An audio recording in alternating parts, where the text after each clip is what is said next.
over the past few sessions in the chat room, I've been making a particular emphasis on not trying to, focus exclusively on the equities markets, whether that be the Russell, whether that be the S&P, NASDAQ, Dow. And think about a little bit more, the terminology that I like to use is the grocery store of the world, which gets me looking at things like wheat and oats and beans, bean oil, hogs, right? Here's corn, cotton, lumber, sugar, cattle. You can throw energies in there, but energies are in a turmoil all of their own right now. And some of you might remember that we've been focusing a little bit more on the RBOB over the CL. I've been focusing on the, again, thinking a little bit more about maybe looking at heating oil, right, as opposed to, diving into USO or something. So this is where my attention's been at, heating oil, RBOB. And as we get closer and closer to first notice day on crude oil, just be careful, in terms of those of you.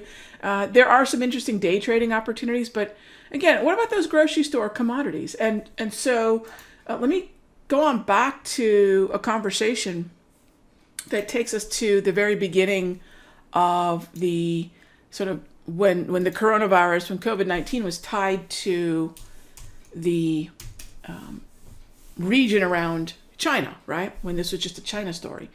And so one of the things that I recommended to members just the other day was focusing on not hogs, because I think the pork and beans trade is running into a little bit of tricky waters as the market is dealing with the fact that maybe we see the Defense Act being used to get the meat processing plants back up and running, as opposed to what's happening now, which is stopping production. At some point, the lack of production means that there's a glut of the actual commodity, in this case, the hogs. It does not seem to be hitting soybeans as hard. In fact, the move higher in soybeans to the April point of control, I think, is going to be an opportunity, but only starting at the middle to the upper zone of the wave. Another market that I'm looking at, although it is very election year sensitive, is corn. Again, I love this move in corn up to the 21 EMA. Another market you can look at is the soybean market, soybean meal, again, correcting higher. So I know a lot of us are looking at the S&P and the NASDAQ, and I talked about gold yesterday, which I like a lot.